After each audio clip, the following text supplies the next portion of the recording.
There we are. I love that when it says you're live. I'm feeling alive. I'm starting to get a little more used to this home studio setup. I'm getting a little more used to not having a person saying, okay, 3, 2, 1, roll the opening. I'm getting used to that. I'm getting used to just this. Here we are live. So are y'all ready?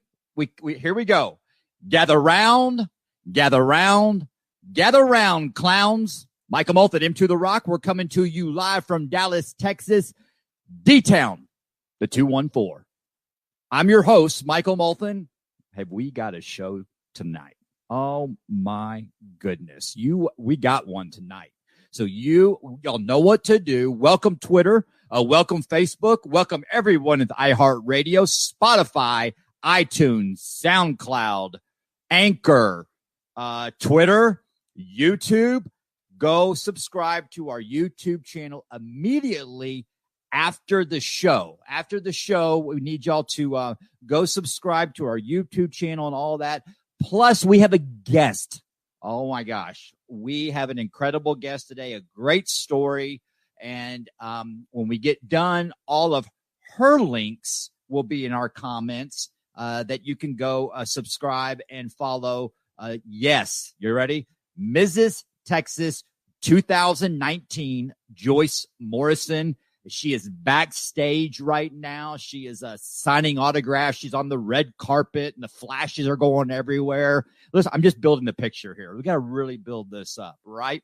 So, but if you're joining us for the first time, hey, what if you're friends of Joyce Morrison right now, and you're family of Joyce Morrison, and you're watching the show for the first time, and you're like, who is this guy? Who is this freak? Okay. Well, my name's Michael Moulton, and I am a recovering drug addict alcoholic. I've been clean and sober since May 29th, 2017, and this show is coming up on 3 years of continuous broadcasting, and my goal has always, hello, Trina Rush. We love you, Trina. You are so good to this show. Thank you for joining us. We talk about all sorts of stuff. We talk about drug addiction. Yes, we do. We talk about alcoholism. We talk about hurts, habits, and hangups. We talk about trauma. We talk about PTSD. That's right. It's National PTSD Awareness Month, okay? We talk about suicide prevention, depression, anxiety, all of these things that baffle us. And Danny Downing, you beat me to it. And the most important thing that we talk about on this show is solutions. That's what we talk about. Spiritual solutions for my human problems. We have a wide array of guests on the show that drugs and alcohol may not be a problem, but they're survivors of trauma. They're survivors of suicide. We have codependents on this show, that they have loved ones that are in recovery or in active addiction. So I have come to the conclusion after 3 years of continuous sobriety that we are all addicts. We are addicted to something. We are addicted to something that's got our life unmanageable. And recovery is a spiritual connection where I start recognizing what my character defects are, and I reach out for a solution. So this show is brought to you by the great DFW Coin and Jewelry. Kristen Oyster, who's been our sponsor since day one.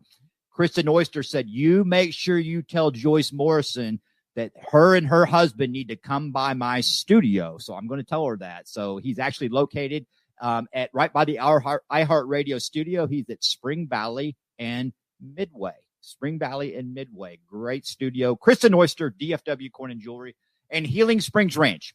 Healing Springs Ranch is 1 hour north of the Dallas-Fort Worth area residential treatment center that deals with not only alcoholism and drug addiction. They do deal with that, but here's what they specialize in. You ready? Trauma. They deal with trauma, and they work with people with PTSD, and they are really looking forward to our guest tonight on M to the Rock. So I tell you what, I need to get out of the way because I will get talking too much, and this is not about me. At this time, I want everybody to share this out because this is going to be a really good show. And I want to bring on our incredible guest, Mrs. Texas 2019. I want everybody to hit the hearts and show your appreciation for the great Mrs. Joyce Morrison. Hello, Hi, Joyce. Michael. Hi, how are you? So good to see you. You're absolutely beautiful. And thank you so much. I want to take our time tonight because we have a lot to cover tonight and there's a lot going on, but I want to go back memory lane a little bit. Yeah. Before the show, we were talking about how you and I met, and That's right. I will kind of tee it up. We were both asked to speak at the Kindness Summit, which was about a year ago. Luis Garrett, wonderful Luis So Garrett. sweet. Yes, so sweet. And as I walked in, I saw you, and of course, just your family, and you just reek beauty, spirit, and everything. Thank And I introduced myself to you, and you were talking, and it was interesting because you go, I'm really nervous, and I go, well, what? You're Mrs. Texas. This is what you do.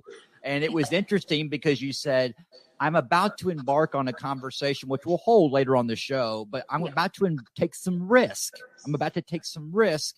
And when you did that, I replayed the show where I spoke there and I led. When I literally came out on the stage, I said, I tell you what, I got to follow Joyce because what you shared was beautiful. But welcome to the show, Joyce. And Thank you you so remember much. that? You remember that day? I do. And I was on a roller coaster of emotions. I had just won the Mrs. Texas title, maybe like, I don't even know, 4 or 6 weeks before. And my platform is helping children overcome trauma and abuse, because that was something that I went through as a child. And I really wanted to do this kindness summit. And I thought, okay, like, what am I going to talk about? Like what, I can talk about pageants, or I can talk about, the kids that I help. But I'm like, I think I really connected finally, winning the title. And I really connected with my platform, for the first time. And I knew I needed to start telling more people about my story because I always pushed it away, and I never wanted to talk about it. I ran away from it. And I literally was telling my husband, like a few minutes before I was supposed to go up, and I was like, I can't do this. I can't do this. I said, Jerry, I don't know. I was like, I'm about to throw up. And he goes, what do you want me to do? What do you want me to do? Do you want me to just tell him like you just got sick and then we leave? He was like, I don't know. He's like, you can do this, but I don't know what you want. So obviously, you saw me go up there and was so nervous because it was the first time I told my story of trauma and the things that I dealt with as a child to a crowd that I didn't know. Right. So, I cried and it was so relieving after that. Like the feeling of doing that and being able to actually go through with that and tell somebody else other than my family or a friend that I knew was an incredible feeling. So let's just get into it. We got a lot of people watching right now. This is a good time to do it. So Joyce Morrison, Mrs. Texas 2019. Let's come back to that journey of Mrs. Texas 2019. Yep. Tell us about Joyce Morrison. Tell us about this trauma and how you are a survivor of it, and how by telling your story, it's not only helping other people, but it's helping you. Absolutely. So kind of just to start at a young age, I did my first pageant when I was 3 years old, and it was something that I continued to do throughout my life. And I did a lot of local pageants. I won local titles. So I went to state pageants and I was always runner up. And I never really understood why. And until now, as a 32-year-old winning Mrs. Texas, I've understood that I finally connected with my platform. And I think it all just kind of made sense, and it all came to me. Like I was always deflecting onto different platforms of, I don't want to talk about trauma, so my platform's going to be, pet rescue, or my my platform's going to be the American Heart Association, because Right. and I had like, what was I connected to with these things emotionally? So basically, I mean, I can kind of just dive into my story. So I grew up in Ponder, Texas, which is a small town outside of Denton, and it's still super, super small. I think we just got like our first subway and like a stoplight. So, but my family's still back there, and I grew up with my single deaf mother, and my father left at the age of 3. So I honestly really never had a relationship with my father. And there was a lot of reasons I think he left, but the first, I think, trauma that I experienced was at that age, was at 3 years old. And that's when my sister died. Oh, my boy. sister died of SIDS. She was my younger sister. And at 3, you don't really understand what's going on, but I know that I still have a flash of like the funeral, just like a picture flash of being at the funeral. And around that time, that's when my dad left. There's a lot of trauma going on in the family, and he blames my mom. What do you do? He left. So I never saw him again. So as my mom's dealing with this trauma, she's also handicapped. I'm her only daughter, and we experienced a lot of hardships. I had to grow up very, very early, because I had to learn to translate for my mother at a very young age. And I was like, I was calling like the electric company for her at like 8 years old. Wow. Because she couldn't do that for herself. We didn't have a father figure. Was literally the only person, I'm going to the grocery store and I have to ask if she needs help with something. I have to learn to talk to adults at a very young age and to translate for my mother. So, those things, I think, as a child weigh on you, especially when you have to grow up really fast and you've already experienced trauma. Our house ended up actually catching fire and burning down. So on top of, dealing with my sister dying, our house burnt down. So we had to go and live with family members. And, we grew up in a trailer, and it was in Crum, Texas when I was little. And, we had to live with family. So there were times when I was, we didn't have our own space either. So my mom began to look for relationships for help. And I also think support for her financially, support for her emotionally, and support with me as, her child. And unfortunately, she just ended up in relationships that were not great and did not end up supporting her and ended up harming me. Right. So I ended up being molested by my mom's boyfriend. And I was about the age of, I think it started about the age of 9, 10. And it started off really like he was buying me things. And at that point, I'm like, okay, like he really likes me, like he's trying to be nice to me. And, that turned into him taking advantage of me at a young age. And I didn't know what to do. I'm 10, I'm 11. This carries on until I'm about 14 years old. And I told my mom about it, but she didn't do anything. I think she was so dependent on having somebody financially. She's a single deaf mother. Right. I get that, and she was in a hard place. And so that continued for about 4 years. And he was actually, until like where I was 14, I was in junior high, and some of my stuff started going missing. And I was like, where are my things going? You know, like my shoes, like some of my favorite dresses were gone. He stole some of my pageant crowns, like Wow. when I was younger. And I remember this feeling. I went to school one day and I saw some girl wearing my stuff.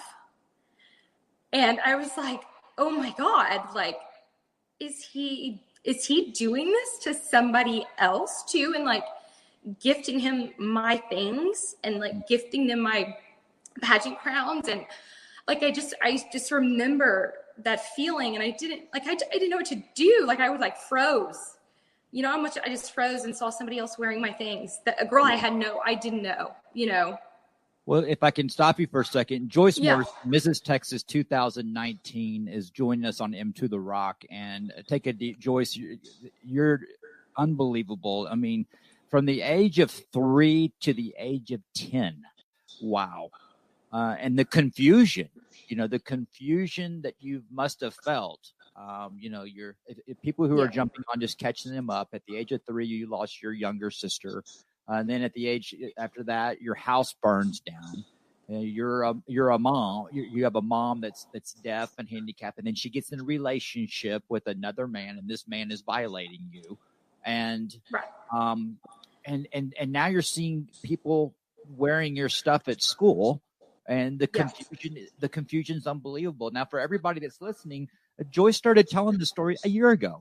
I mean, so this is obviously raw, and this is very healthy for you. And I'm seeing a lot of long-time female listeners on M2 The Rock right now, giving you a lot of support that can relate. Thank you. I'm proud of you. So continue what you're saying. I just wanted to catch everybody up. No, thank you. And just like you said, it has taken me this long.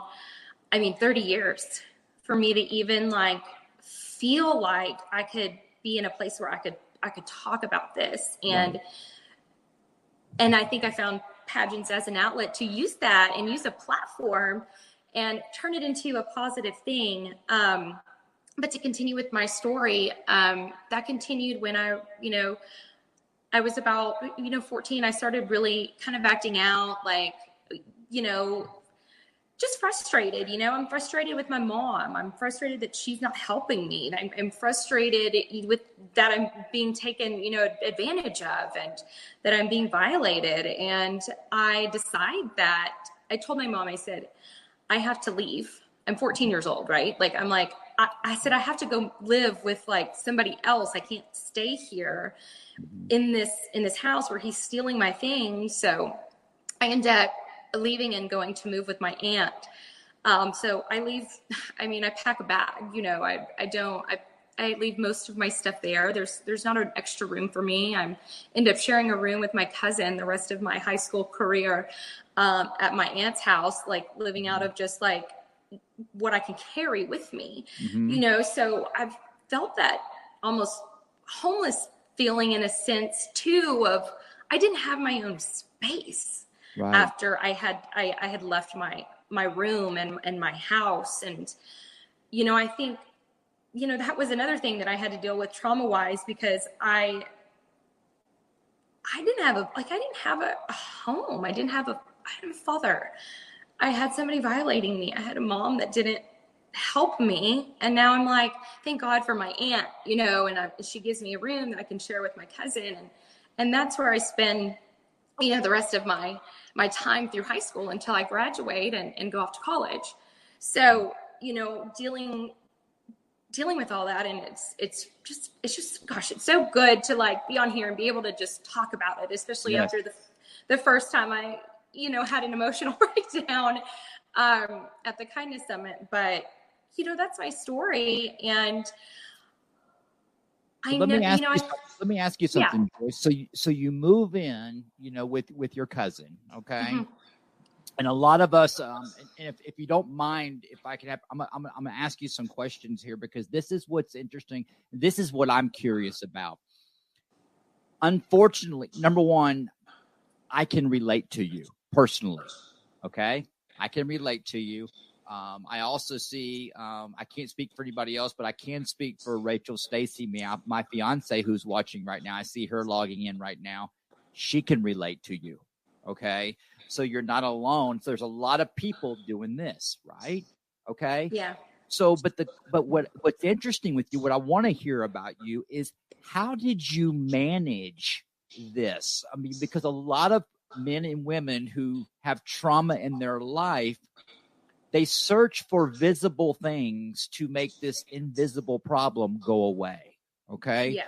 How did you survive and get to where you're at today? Did you go down any dark roads and go, Yeah. wait a minute, my behaviors is because the common denominator is we didn't have a dad.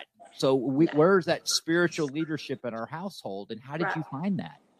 Yeah, no, like I mentioned before a little bit, I started acting out kind of in my 14, 15 year range. And then I started in high school. I was drinking. I was drinking at 16, all through college. I mean, and I drank way, way more. I was hanging around people that I shouldn't have been hanging around with. I was around places that had drugs, and I was hanging out with people that did drugs. And, there was times where I did try drugs back when I was younger, and just trying to kind of push it all away and kind of pretend like none of that really happened to me. Like, I'm just I left where I'm from, and I'm just going to meet new friends, and I'm just going to party, and this is all going to go away. I'm going to become an adult, and it's just going to be this childhood thing that I never have to deal with. And, that's what I thought. Like, I'm just going to party and everything will be okay.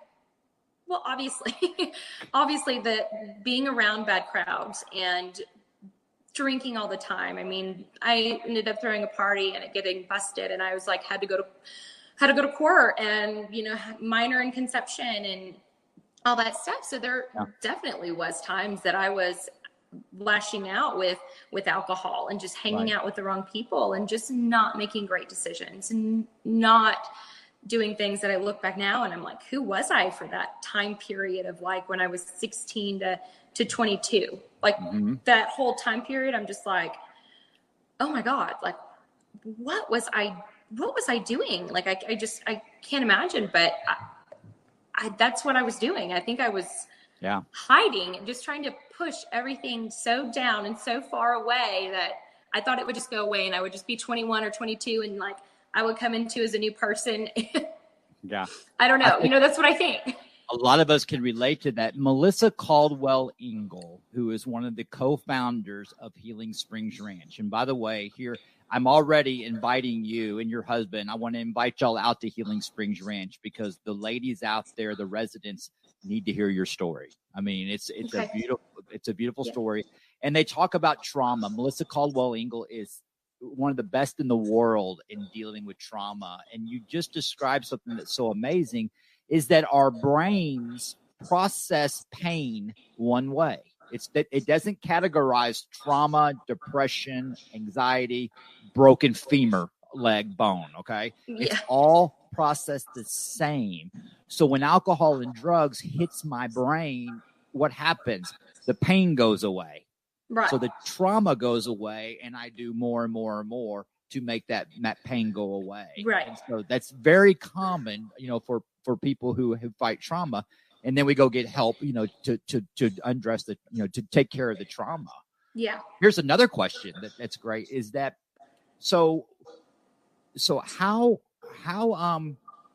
in the heck does Joyce Morrison get married and trust a man? How does that happen for the ladies watching the show?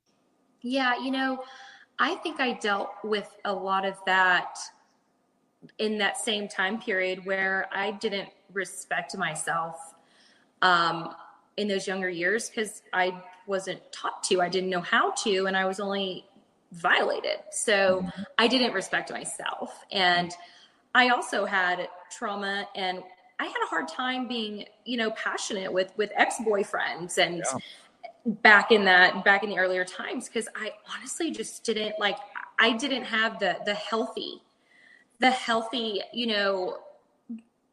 idea of what love and what, passion is supposed to be.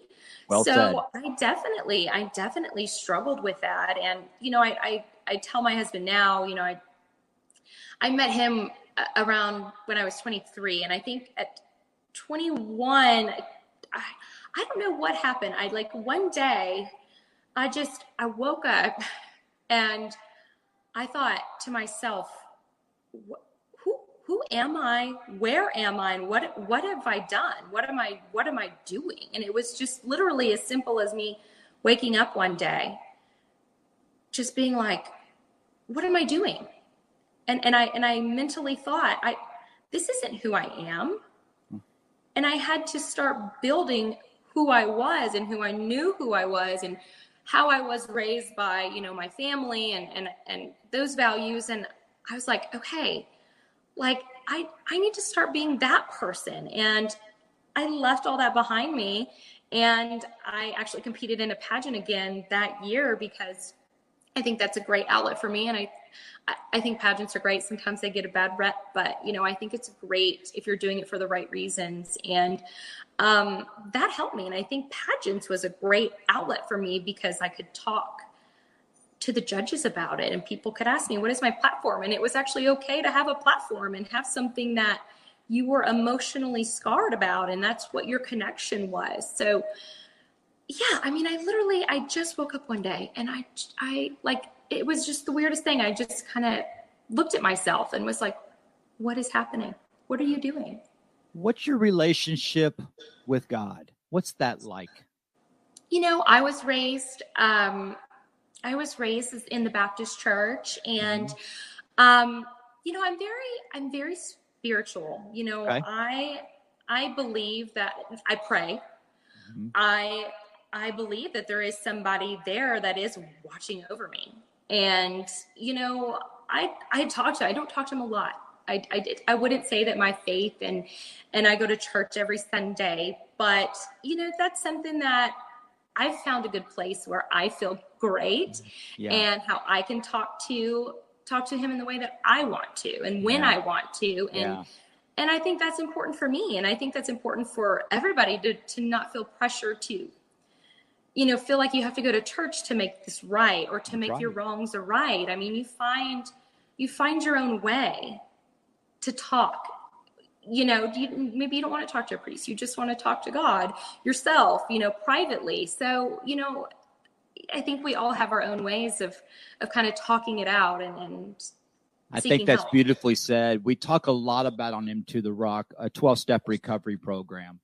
And step 3, which was what changed my life, was made a decision to turn my will and life over to the care of God as I understand him, right? And you just described that because I asked that question because a lot of people who have been trauma, abused, violated, it's almost like, wait a minute, you're wanting me to believe in God and my perception of God was my dad.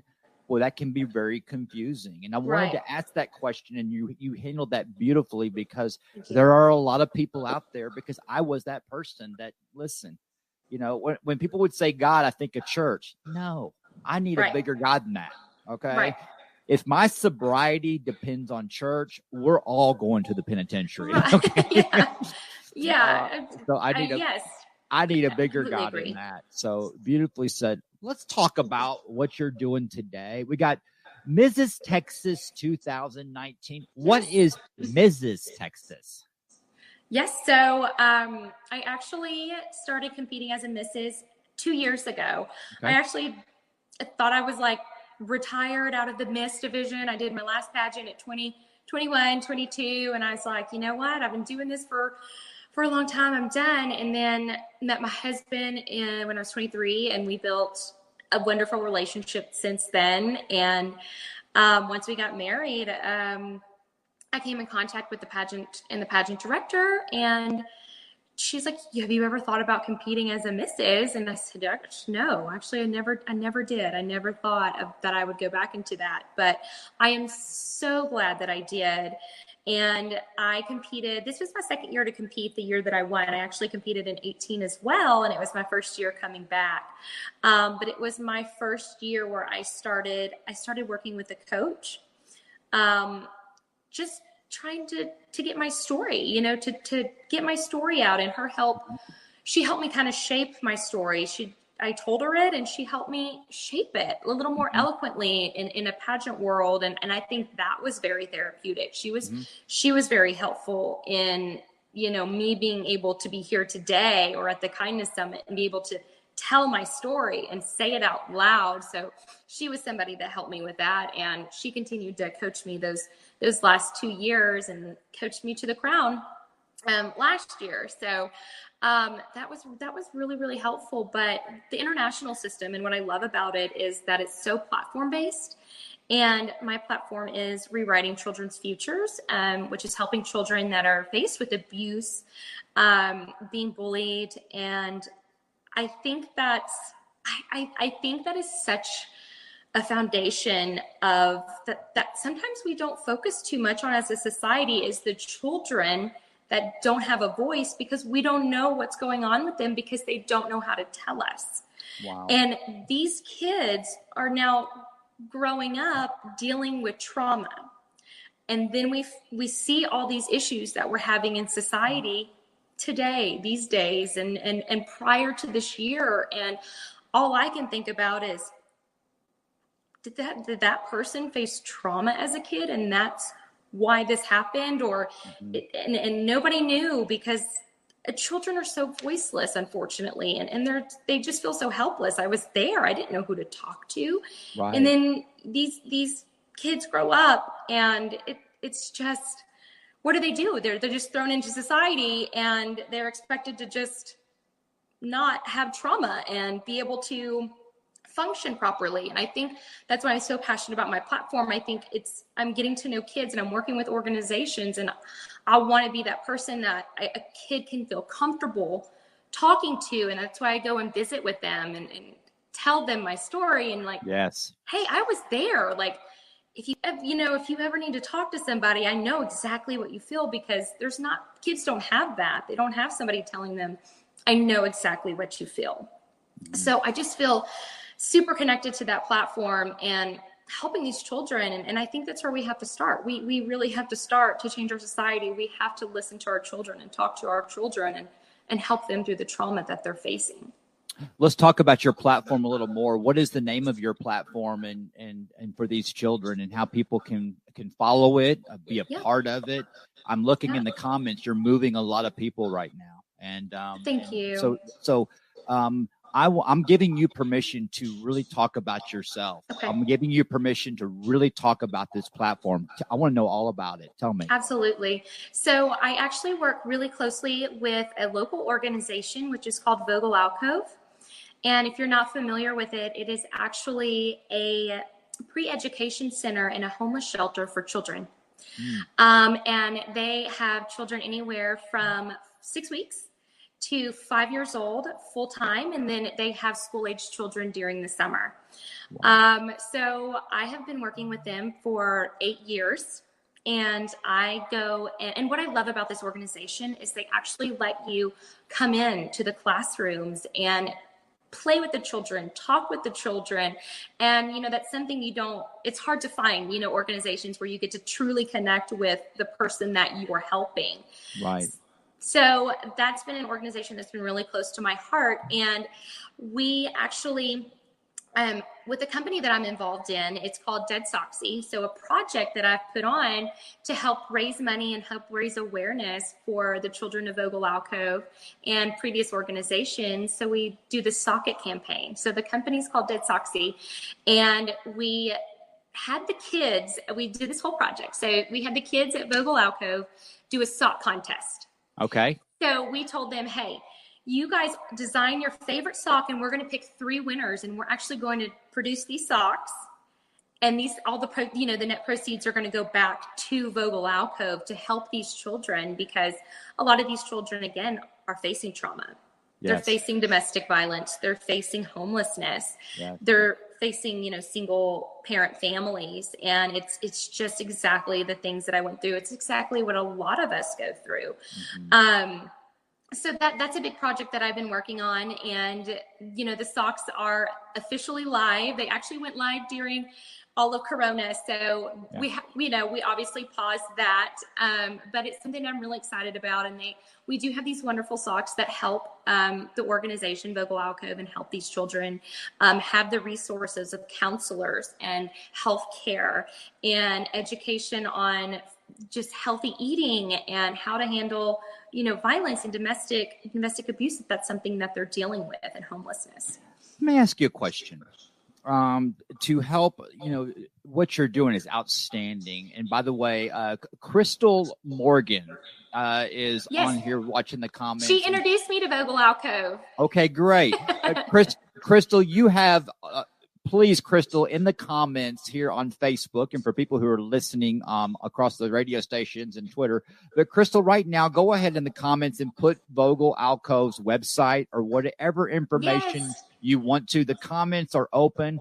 Joyce, after the show, please go in, and you have a lot of people supporting you, and feel free to go in there and answer their questions and put all the information down you want to in the comments to get this out there. I've got a question. It's in my mind, and I'm going back. I'm stuck with you and your mom. Yeah. And I can relate to this when Rachel and I talk, and I talk to other people that are trauma survivors. That's what we are, trauma survivors. Trauma survivor means we put the sword down, and we have been given the gift of forgiveness, because in order to heal and move forward, we forgive and move forward, right? And so what forgiveness means, thank you, Crystal, very much. Hold on one second. Thanks, Crystal. Let me put this up here so people can see that. How do I know I've forgiven this person? Is when I stop planning revenge towards that person, and I move forward in life and help others. Let me ask you this.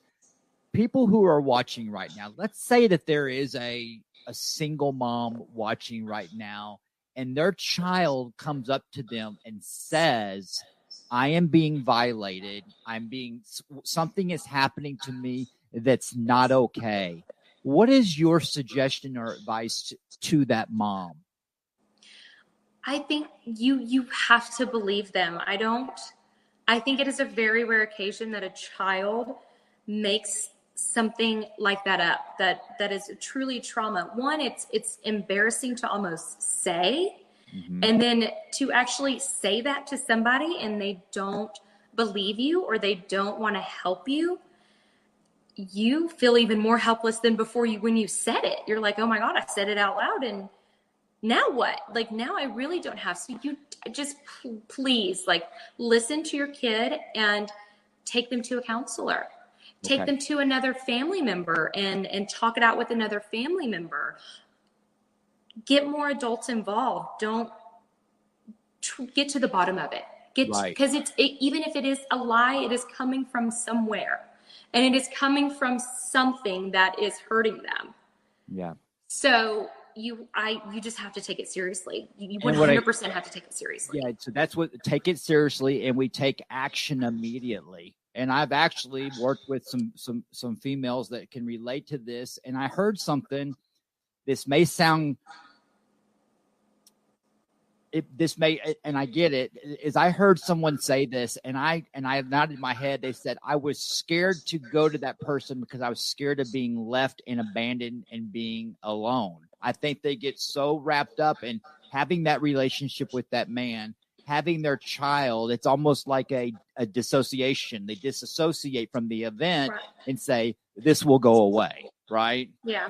And that's not okay.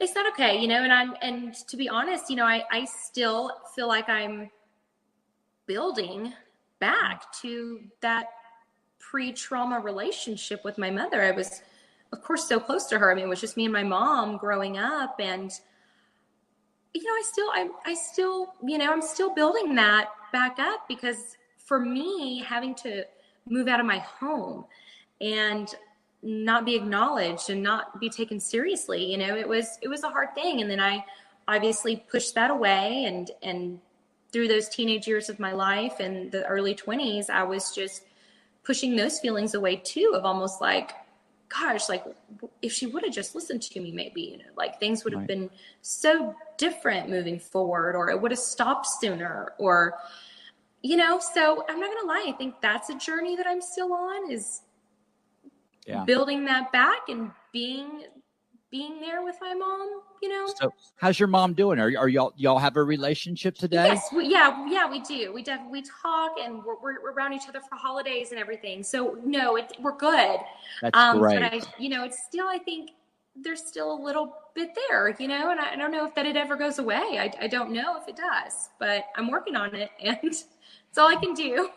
So back to Mrs. Texas 2019, and thank y'all everyone for joining us. Joyce Morrison is with us on M2 The Rock. She's the reigning Mrs. Texas 2019. Let's have some fun.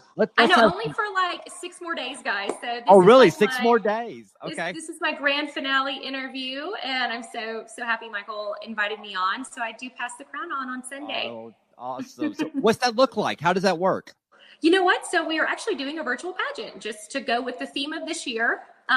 So everybody will be filming separately at a studio here in Dallas, and I will be crowning the winner via live stream on Facebook on Sunday. So It'll be on the Mrs. Texas International Facebook if you guys want to tune in. So we'll put that in there, the Mrs. Texas International Facebook. And so what doors have opened up for you? What could you, when you hand the crown over and you sit back and reflect on the year of being Mrs. Texas 2019, what doors have opened up for you as a result of that? Yeah, absolutely. I mean, I think the networking and the people that I've been able to meet and the events that I've been able to be a part of has helped me just push forward my agenda with my platform, meeting people that want to help, or being a part of, a sock company that wants to help this organization raise money.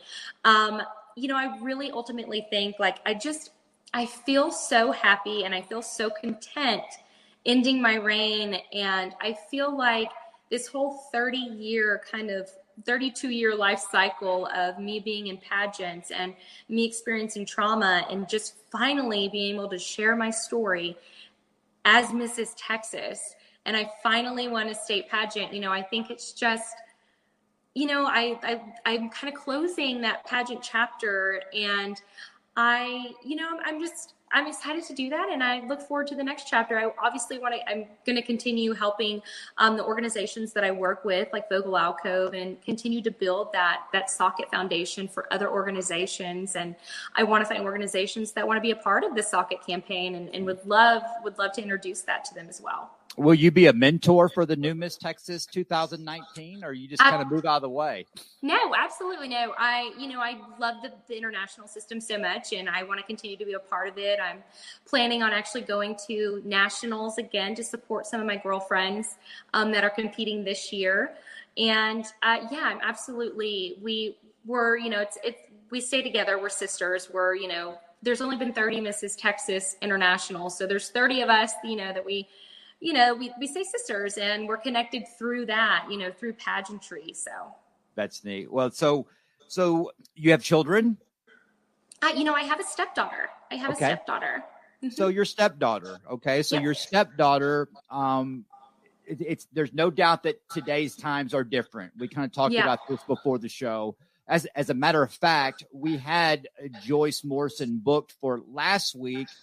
Our team, we got together. We said, you know what? It's just best that let's move this back a week with everything going on in the world. When your stepdaughter comes to you and asks you questions, why are we being quarantined and what's going on in the world? We're all kind of gathering information. What's working in the Morrison family? That's kind of the standard answer with your stepdaughter and kind of making this a learning opportunity. What are you doing? Yeah. Absolutely. I think with us, we don't try to shield her too much. We're really, honesty is the best policy. So, her first week of summer school, when her school went virtual, in March, we had her the first week. So we kind of share custody, and we had her the first week, and she had a meltdown come Wednesday. So we were 3 days in, and I think it it was very hard for her to understand like what was going on, why she couldn't see her friends. And she was really, really, really upset. And, I just told her we're all going through this, explain the pandemic, explain the importance and the danger of us just going out. And this was right when it was really fresh. And, I think she kind of got over it. But I think we all went through that moment where we all like had a mental breakdown during the pandemic, right? I was like, girl, right. I said, I feel you. I want to cry too. I miss my friends. I miss going out to dinner. I said, I know exactly how you feel. So I think just relating to them and being like, we're in the same scenario. So. Well, after hearing your story, I bet you Mr. Morrison, if he wakes up in the morning with a slight headache and wants to take the day off, it's kind of like, really? Yeah. Do you know my story? Yeah. I was mowing the yard at 4. I mean, Joyce Morrison can literally tell her kids that and her husband, oh, really? I was cutting grass at 5. I was paying the bills at 6. Like, I was like, I knew how to do a checkbook and everything. Like, I was like, you could balance, you could run a Fortune 500 company at the age of 11. So good. It's really cool what I'm getting out of this, and I'm getting the thoughts and feelings where I try to turn this where it feels good. And, it's amazing in my story, your story, and the stories around us. It's starting to make sense to me now that in my story, God allows things to happen that may not make sense to me at the time. But today I realize, wow, he allowed all of this to happen so that Joyce Morrison can sit in a room, Indian style, on the floor with a bunch of kids, so the kids could see through Joyce that he alone is God. And that's what's so great about what you're doing for these kids in the SOC, because I love being around people that people get to feel God, hear God, and we never even have to say the word God because of your story. And that's what's so beautiful about what you're doing. Yeah. And I think it's so crazy because, sometimes you want an answer as to why this happened, or why did this happen to me? Why am I not winning pageants? I don't understand. Or why am I, why did I hang out with those people? But literally, I mean, it took me 32 years to get to this point. So, I mean, sometimes it is not a quick solution, or it's not a quick answer. And you're on the path that you are, whether it be 2 years or 30 years or even longer to get to some place. So don't give up, don't give up or keep fighting for that answer or that life that you want, because you're going to get there, whether it takes 30 years or 2 years. And that I'm proof of that. I mean, it took me 32 years to get to a place where I could talk about it and wear a crown and win and represent, our state and help children. And I'm just so thankful for that. And I wouldn't change anything to be where I am today. Are you a blogger today? I am, yeah. So I have my own website. So it's joyce-morrison.com, and it has all my schedule and everything on there. So, yeah. That's great. So, well, I tell you what, this has been absolutely incredible show. You have an incredible story, and I was so excited to reconnect with you again. I look forward to seeing you again to keep spreading the message, spreading the message and what you do. And I'm going to do some closing thoughts. Don't go anywhere. Okay. I want to talk to you afterwards. If you have questions for Joyce Morrison, please leave them in the comments. She's going to go through after the show and address. You've got a lot of people on here saying some incredible things about you. Some great. Thank you guys. Thank you. I look forward to reading you, and we appreciate you being so transparent. I appreciate you being so honest. And, 1 year ago, last year, I remember telling you, hey, you go out there and tell your story because you will save lives. And so, that's right. Isn't it great that, that in 1 hour, that feeling of being in the now, right? Yeah. Just being in the now and being out of self and helping others is just so amazing in what you did by helping others. Yeah, it's a feeling that feels so good, and you don't realize it, you always think it's going to be scary, and then you do it and you're like, oh my God, like I feel so much lighter and I feel better, and hopefully I reached somebody, like hopefully, I inspired somebody to share their story too. I promise you did. Joyce Morrison, thank you. I'll be right back with you. Thank you. With some closing thoughts. And everybody, get those hearts and likes for the great Joyce Morrison. Wow, what an incredible, incredible story. I tell you that it's amazing how God will allow things to happen to people that may not make sense. But look at the lives that Joyce is touching today. Joyce Morrison, Mrs. Texas, 2019, doing the title justice. So I will be back tomorrow night, the same time at 7:30 Central Time. I'll be by myself. I've got an incredible topic I'm going to be talking about. And then Thursday night, Pamela Ruda will be back on M2 The Rock. We're going to be talking about love addiction, and how that is a fancy word for codependency. Okay, so we're going to be talking about love addiction and how she's dealing with it. Pamela Ruda, a recovery coach, and we'll be doing that Thursday. And then Friday night, I will be traveling with the great Rachel Stacy as she is back in concert. And I'll be going with her and be doing my step and fetch it work where I just do what I'm told. So I got 3 words. I got 8 letters, and it's got one meaning, and that is I love you. Thank you, DFW Coin and Jewelry. Thank you, Healing Springs Ranch. Make it a great evening. Good night, everyone.